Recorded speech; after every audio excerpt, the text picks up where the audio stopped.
नमस्कार दोस्तों, आज मैं आपको मिलवा रहा हूं उदय कौशिक जी से, जो कि एक बहुत ही बड़े समाज सेवी हैं तथा राष्ट्रीय कैलाश यात्रा के चेयरमैन भी हैं, मिस्टर उदय कौशिक जी। सर, पहले तो मैं ये जानना चाहूँगा, आप बचपन से समाज सेवा कर रहे हैं। हम जैसे लोग हैं, हम जैसे लोग लगे अपने बच्चे पालने में लगे हुए हैं, समाज को करने में लगे हुए हैं, लेकिन आपको ऐसा क्या मन किया कि आप समाज सेवा में लग गए? सर, आप बिल्कुल ठीक बात पूछ रहे हैं। वस्तुतः जो व्यक्ति जिस कार्य के लिए यहाँ आया है, जिस कार्य के लिए उसका जन्म हुआ है, वो वही कार्य करता है। मुझे तो बचपन से ये अनुभूति है कि मैं समाज के लिए कुछ करूं। तो सर, आप जैसे बाबरपुर विधानसभा में रहते हैं, तो वहाँ आपने में से क्या क्या, मतलब जैसे मैंने देखा आप बड़े लोगों की, जो कोई भी परेशान होता है, कुछ भी होता है, आपके पास पहुँच जाता है, साहब ये मेरे को हेल्प करनी है, ये हेल्प करनी है। मतलब एक नेता ना होते हुए भी, आपने सक्रिय राजनीति में ना भाग लेते हुए भी आपने इतना लोगों के लिए किया है। हाँ, ये मुझे कुछ ईश्वर की कृपा रही कि मुझे याद है कि मैं लगभग 16-17 वर्ष की उम्र से एक सामाजिक जीवन जी रहा हूँ। और आज मुझे याद है जब यहाँ एक टेंट वाला स्कूल हमारा शिवाजी पार्क का होता था, उसमें जब बारिश होती थी तो बच्चों की छुट्टी हो जाती थी। हमने उसकी, आज तो ये जो आरटीआई कानून है, उस समय आरटीआई भी नहीं थी, लेकिन हमने फिर भी उसकी खोज की तो पता चला 26 साल से टेंट किराए पे ले रहे हैं। 26 साल से टेंट किराए पे ले रहे हैं। हमने उसका एक आंदोलन किया, एक 26 साल से किराए पे एक माफिया को तुम पनपा रहे हो, इतने किराए में तो बिल्डिंग बन जाती। तब उन्होंने उसको दबाया हमारी बात को, और हमारे क्षेत्र को उस स्कूल की बिल्डिंग पक्की मिली। ये 90 और 91 से हमने शुरू किया। इसी तरीके से हमारे क्षेत्र में पानी की लाइन नहीं बिछी हुई थी बलबीर नगर एक्सटेंशन में। और झंडेवालान में जब हम उस समय के जेपी आनंद जी, जो इंजीनियर इन चीफ थे, उनसे मिले तो बलबीर नगर एक्सटेंशन को उनके नक्शे में ही नहीं था। वो बलबीर नगर के कुछ पोर्शन को बलबीर नगर और रेस्ट को एक्सटेंशन कह रहे थे। एक्सटेंशन उनके नक्शे में ही नहीं था। अच्छा। तो पहले तो उनसे ये कहा कि जो आप नक्शों को रीप्रिंट कराते रहते हो, इनको फील्ड में जाके इनको ठीक करवाओ, एक्सटेंशन और आगे तक है। और फिर जो एक संघर्ष करके 3 वर्ष के संघर्ष के बाद, बिना किसी निगम का सदस्य हुए, बिना किसी विधानसभा का सदस्य हुए, मुझे अपने महादेव पर विश्वास था और मैंने क्षेत्र के युवाओं का प्रगतिशील युवा संगठन बनाकर बलबीर नगर में गंगा जल जो लाने का एक्सटेंशन में जो कार्य किया, वो मैं कहता हूं कि मुझे निमित्त बनाया। मैंने नहीं किया, मुझे मेरे ईश्वर ने निमित्त बनाया। नहीं, ये आपका बड़प्पन है सर, लेकिन आपने मेहनत तो बहुत की जी। ये तो है ना कि परमात्मा ने आपको काम दिया, इस लायक थे आप, तो आपको शायद काम दिया। नहीं, आप बहुत अच्छी बात पूछ रहे हैं। वस्तुतः है क्या कि लोग नेता बनना चाहते हैं, लेकिन वो नेता केवल वेशभूषा से नेता बनते हैं। मैंने आज टोपी लगा ली है तो मैं आज से नेता हो गया, मैंने आज से सफेद कुर्ते पाजामे पहन लिए हैं तो मैं आज से नेता हो गया। अरे नहीं, नेता बनने के लिए आप में नेतृत्व की क्षमता होनी चाहिए। तो सर, मैं एक चीज पूछना चाहूंगा, फिर नेता है क्या? आज का जो नेता है वो है क्या? मतलब नेताजी है, ठीक है, नेताजी है। नेता वो होना चाहिए, वेद कहते हैं, श्रुति कहती है कि जिस व्यक्ति के में सामर्थ्य है कि वो अपने घर का भरण पोषण ठीक से कर सकता, पहले अपने घर का, है ना, और वो स्वस्थ है, वो व्यक्ति समाज की सेवा के लिए आगे आए। और नंबर 1, वो समाज की सेवा का पहला उसका दायित्व है कि वो अपने आचरण से समाज की सेवा करे। जो नेता है उसका वो आचरण इतना प्रकाश में होना चाहिए कि क्षेत्र के युवाओं में ये लगे कि हम भी ऐसे नेता बने। आज उत्तर प्रदेश में योगी आदित्यनाथ जी जब से मुख्यमंत्री बने हैं, मैं समझता हूं कई माँ बाप ये सोचने लगे कि हमारा बेटा भी योगी जैसा बने। अब से पहले तो लोग सोचते थे साधु संत होना ही नहीं चाहिए, बिल्कुल। तो नेता जिसके जैसे शिक्षक और आचार्य दोनों में अंतर है। शिक्षक केवल पढ़ा सकता है ना, और आचार्य अपने आचरण से भी पढ़ाता है। ऐसे नेता वो है जो अपने आचरण से, अपने चरित्र से, अपने गुणों से, अपनी नेतृत्व क्षमता से, नेताजी सुभाष चंद्र बोस एक ही नेता हुए हैं। नेता उन्हीं को माना गया है ना। नेता जिसमें नेतृत्व देने की क्षमता हो, ना कि वो जो कुछ कमाने के लिए आ रहा हो, ना कि वो जो कुछ फ्रॉडबाजी को छुपाने के लिए आ रहा हो, ना कि वो जो कुछ अपने एजेंडे लेके आ रहा हो, बल्कि वो जिसके अंदर से कुछ हो। मैं बता रहा हूं कि मैं कोई नहीं हूं, फिर भी मैंने स्कूल की बिल्डिंग बनवा दी। बलबीर नगर एक्सटेंशन में मैंने पानी की पाइपलाइन को ले आया। मैं लाया, जैसे ही मैं ले आया कहता हूं फौरन मुझे ध्यान आता है, ना भगवान मेरे द्वारा लिया, क्योंकि मैं ईश्वरवादी आदमी। सर आपको इतने टाइम से हम लोग बोल रहे हैं कि आप लोग सक्रिय राजनीति में आइए, सक्रिय राजनीति में आइए, क्या टाइम अब आया? क्या आप शायद कन्विंस हो पाए कि सक्रिय राजनीति में आना चाहिए? हाँ, मेरे गुरुदेव कहते थे कि संत और नेता मैच्योर एज में बनना चाहिए, है ना। उसको सब कुछ, और वो भी बनना चाहिए जिसके घर में सुख समृद्धि है, वो अपने बच्चे ठीक से उसके कर रहे हैं। मेरा एक बेटा सॉफ्टवेयर इंजीनियर है, दूसरा मेरा एडवोकेट है, मेरी बेटी यूएस में अच्छे से सेटल्ड है, मैं अपनी सभी जिम्मेदारियों से निवृत्त हूं, और मैं अब उस जिम्मेदारी को, उस पृथ्वी का ऋण चुकाना चाहता हूं जो मेरी माँ है। ये तो सारे ऋण है, पितृ ऋण हो गया, है ना। अब राष्ट्र का ऋण भी हमारे पास है, वो भी चुकाना है, आप जैसे समाज सेवियों, आप जैसे प्रबुद्ध जनों के सहयोग से। नहीं बिल्कुल सर। तो फिर सर जो युवावस्था में नेता बन के आ जाते हैं और एक आप हैं, तो सर मतलब उनसे ज्यादा वेटेज तो आपको मिलनी चाहिए। मैं चाहूंगा कि उन लोगों को पहले लेके आए जिनका कोई लालच नहीं है, जो स्वार्थ नहीं है, जिनको कभी कैरियर बनाने की चिंता नहीं है समाज। मैंने निरंतर 25 वर्ष कैलाश पर शोध किया है। अच्छा। कई परिक्रमाएं मैंने पैदल की हैं। पहली परिक्रमा मैंने 2001 में की थी और लास्ट 2019 में की है। अच्छा। इन परिक्रमाओं में मैंने शोध किया है कि भारत कैसे विश्व गुरु बन सकता है, और भारत तो तब बनेगा जब मेरा बाबरपुर में चरित्रवान युवा अपने आगे आए। वो तब बनेगा जब कोई चरित्रवान व्यक्ति आगे आए, उनका नेतृत्व करने के लिए आगे आए। सर बिल्कुल, ये एक नेता क्षेत्र के कम से कम 1000 युवाओं को अपने चरित्र से सुधार सकता है और 10,000 को बिगाड़ सकता है। नहीं बिल्कुल सर, आज हिंदुस्तान को देख लो, जब से मोदी जी आए हैं, हाँ। आज विश्व में हमारा जय जयकार हो रही है। और नहीं तो पहले क्या होता था, पाकिस्तान से पीछे हमें रखा जाता था। अभी मैं कह रहा था कि नेता मैच्योर एज में होना चाहिए। राहुल जी के साथ यही तो दिक्कत हो रही है, वो परिपक्वता से बात नहीं कर रहे। और उधर मोदी जी अपनी पूर्ण, वो भी कैलाश के ही तपस्वी हैं, वो भी हमारे कैलाश यात्री हैं। सब पर राम तपस्वी राजा। राजा कैसा होना चाहिए? जो तपस्वी हो, है ना। बिल्कुल सर। जो मनस्वी हो, बल्कि जो तपस्वी हो, जैसे मोदी जी है ना। बिल्कुल सर। मोदी जी कह रहे हैं कि मुझे बोध होता है, और राहुल गांधी जी उसका मजाक उड़ा रहे हैं कि इन्हें तो बोध होता है।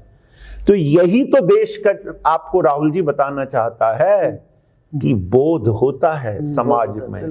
गौतम बुद्ध को बोध ही तो हुआ था, नरेंद्र मोदी को बोध ही तो हुआ, जो हिमालय से देश की सेवा में आगे। बोध कि मुझे बाबरपुर से इस बार विधानसभा का चुनाव लड़कर बाबरपुर को, इस बाबरपुर शब्द को हटाना है, इसको कैलाशपुरम बनाना है, और कोई जोर जबरदस्ती से नहीं बनाना, बल्कि प्रेम सौहार्द, है ना।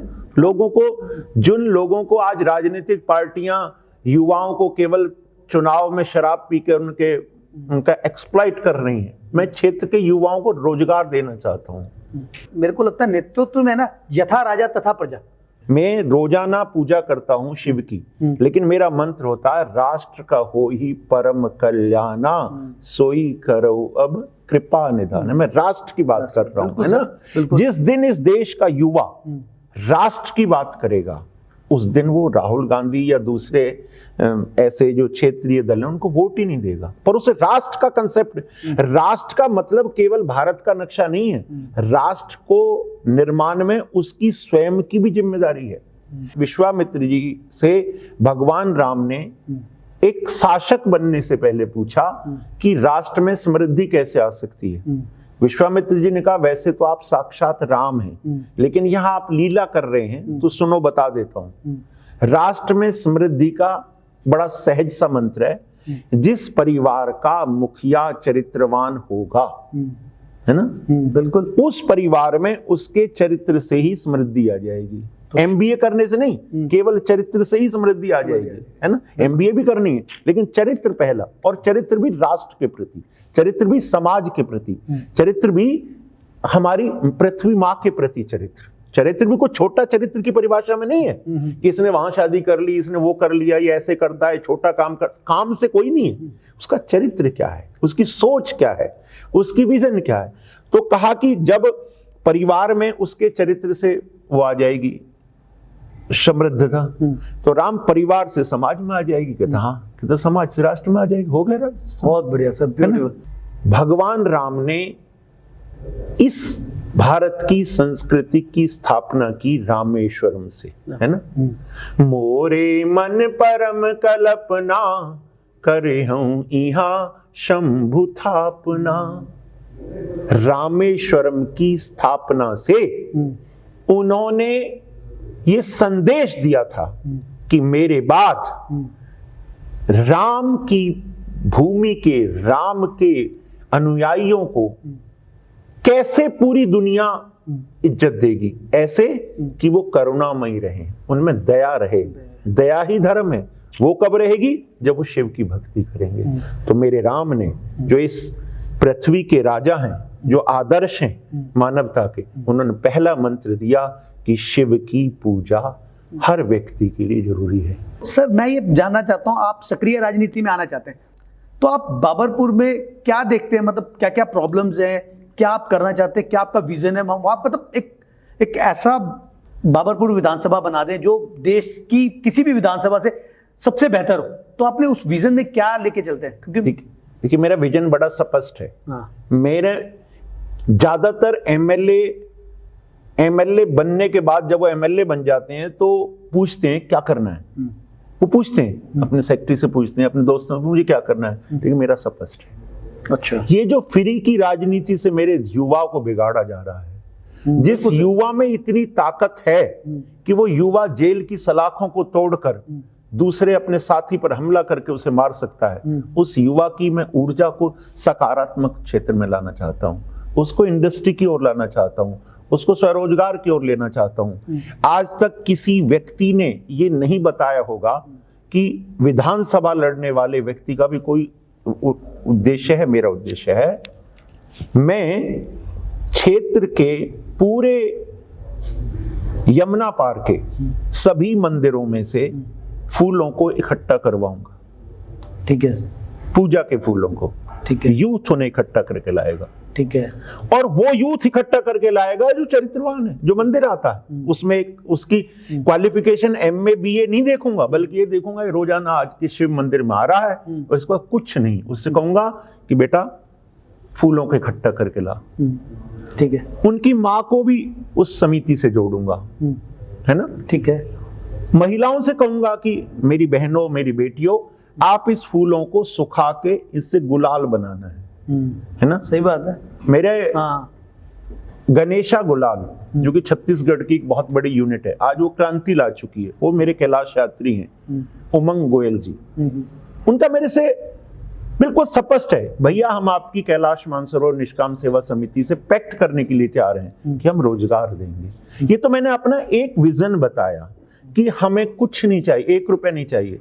फूल जो वेस्ट हो रहा है, उस फूल से गुलाल बनके महिलाओं को, यूथ को, देखिए आप एक इंडस्ट्रियलिस्ट हैं, आप मेरी इस बात को अच्छे से समझ जाएंगे। सिर्फ इस देश के युवा को ये बता दो कि 1000 रुपए ऐसे कमाए जा सकते हैं, उसको लाख कमाना वो जानता है। बिल्कुल सर। उसके अंदर भी वही क्षमता है जो मेरे और आपके अंदर है। बिल्कुल बिल्कुल। लेकिन जब मैं उसको फ्री का देता रहूंगा, फ्री का देता रहूंगा, राष्ट्र भी कमजोर होगा, मेरा युवा भी कमीजोर होगा। नहीं बिल्कुल। मैं बाबरपुर विधानसभा को बाबर शब्द हटाऊंगा, इसे कैलाशपुरम बनाऊंगा। कैलाशपुरम मीन्स इसमें शिव में, कल्याण में कार्यों से पूरे देश में इस विधानसभा को सामने लाऊंगा कि ऐसी विधानसभा होनी चाहिए, ऐसा विधायक होना चाहिए। अच्छा, मैं ये जानना चाह रहा हूँ, दिल्ली के अंदर अभी एक मुहिम छिड़ी है कि हर महिला को 2100 रुपए दिए जाएंगे। तो 2100 रुपए जो ऑलरेडी वेल टू डू है, वो उनके घर में ऑडी खड़ी है, अब उसको 2100 रुपए दिए जा रहे हैं। वहीं एक वृद्धाश्रम में मैं गया, वहां उन वृद्धों की इतनी बुरी हालत है, सरकार उनके लिए कुछ भी नहीं कर रही वहां, और यहाँ पे 2100 रुपए फ्री में दे रही है।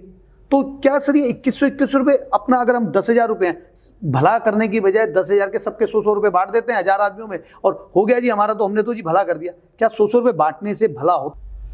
देखिए, आप बिल्कुल बहुत अच्छी बात पाए। इस देश में दो विचारधाराएं, जैसे राम और रावण वाली विचारधाराएं होती हैं, इस देश में वर्तमान में एक विचारधारा कांग्रेस और केजरीवाल वाली है, जिसमें दिल्ली में केजरीवाल जी कह रहे हैं कि मैं इनको 2100 रुपए दूंगा, इनको ये दूंगा, इनको वो दूंगा। ठीक है, देश में प्रधानमंत्री का भी कोई विजन है, वो हर व्यक्ति को जिसके घर पे अन्न नहीं है उसे खाना दे रहे हैं। आगे भी उनके पास, प्रधानमंत्री के पास बहुत बड़ा विजन है, वो इस देश को बहुत आगे ले जाना चाहते हैं, ये तो राष्ट्रीय मुद्दा है। लेकिन वस्तुतः ये मदद उन महिलाओं की होनी चाहिए जो महिलाएं इसकी पात्र हैं। पहले एलिजिबिलिटी तय होनी चाहिए, है ना? बिल्कुल बिल्कुल। ऐसा ना हो कि उस महिला से उस 2100 रुपए लेके उसका लड़का शराब पी के आ जाए। उस महिला को पहले चिन्हित किया जाए और उन्हें काम दिया जाए, उन्हें रोजगार दिया जाए, उस 2100 रुपए से रोजगार देने और उसका डेडिकेशन देखा जाए, है ना? और उसको मैं अगर मैं देना चाहूंगा, मैं तो अपनी विधानसभा में हर घर में रामचरितमानस बांटूंगा। मेरी बहन, मेरी माँ तो इस रामचरितमानस का पाठ करती रहे, 2100 नहीं 21,000 तेरे चरणों में आ जाएंगे। Beautiful sir, beautiful. तो घर घर में उस रामचरितमानस को, पाठ को, ये एक ऐसा विधायक होगा जो पता चला कि वहां रामायण का पाठ कर रहा है, वहां कथा कर रहा है। कथा का मतलब मैं पैसे नहीं लूंगा, है ना, लेकिन लोगों को बताऊंगा कि धर्म क्या है, सद्गुण ला रहे हैं। ये सत्य, ये धर्म न दूसर सत्य समाना, है ना। हो परहित धर्म सरस नहीं भाई, पर पीड़ा नहीं सम अधमाई।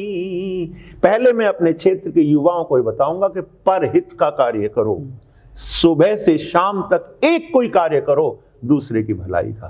चाहे किसी वृद्ध को सड़क पार करा दो, चाहे किसी बेटी की सुरक्षा कर दो, चाहे किसी भाई को उसके, सिर्फ ये पूछ लो कि तुझे दिक्कत तो कुछ नहीं, यदि दिक्कत है तो मैं तेरे साथ हूं, मैं तेरे साथ हूं। ये भी एक सेवा है। परहित ये सनातन धर्म है, ये कहता है परहित ही धर्म है और पर पीड़ा ही अधर्म है। तो जो पर को पीड़ा भी पहुंचाएं, जो दूसरों को दुख भी पहुंचाएं, जो दूसरे के घरों में आग भी लगाएं, उनको 2100 रुपए नहीं मिलने चाहिए, बल्कि जो दूसरे के घरों का निर्माण करें, दूसरे को मदद करें, उसको 2100 छोड़ 3100 भी मिलने चाहिए। हाँ, जो समाज के लिए उपयोगी हो। सही बात है, गिव एंड टेक है। हाँ। अगर आप समाज को कुछ दे सकते हो, हाँ, तभी आप पाने के पात्र। अब ये केजरीवाल जी के जो 2100 रुपए हैं या 1100 रुपए हैं, ये तो इनके कार्यकर्ताओं को जा रहे हैं। हाँ। उनके घर पे मौज है, कोई कमी नहीं है, वो तो उससे अपना ऐश ले रहे हैं। ये हाँ। इसका पता नहीं चल रहा है किसको जा रहा है। दिल्ली में से जब 8 लाख मजदूरों को पैसे दे चुके थे, तो फिर पलायन कौन कर रहा था? 8 लाख से ज्यादा थे मजदूर। क्या पलायन भी, अगर उनको आपने यहां 5000 रुपए दे दिए थे तो वो भाग क्यों रहे थे? इसका मतलब ये 5000 आपने अपने चहेतों की जेब में डाल दिए, मजदूरों के पैसे भी। वरना उस मजदूर पे गांव में 5000 भी नहीं थे, वो क्यों जा रहा है वहां बेचारा?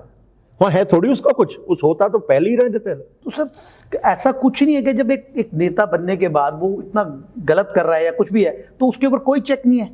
देखिए, इसमें तो आप जैसे आप एक अच्छे बड़े व्यवसायी होने के बाद भी अपने निजी समय को समाज के लिए इस रूप में ही दान कर रहे हैं कि मैं उनकी फिल्म को बना के सोशल मीडिया पर ऐसे लोगों को आगे लाने कर, ये भी तो आप कार्य कर रहे हैं ना।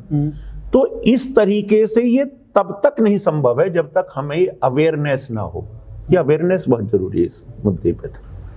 सर ठीक है, मैं एक टाइम निकाल पाता हूँ, क्या ऐसे कुछ चेक नहीं होने चाहिए कि कोई नेता अगर गलत कर रहा है कुछ समाज के लिए, और हमारे टैक्स पेयर का पैसा, वो लाखों करोड़ों रुपया वो टैक्स पेयर का पैसा वो नहीं सर, हम तो आपसे एक ही बात कहेंगे, हाँ, मेरा अनुरोध तो यही है, हाँ, कि आप फिलहाल जो गलत कर रहा है उनको मत दिखाओ, है ना।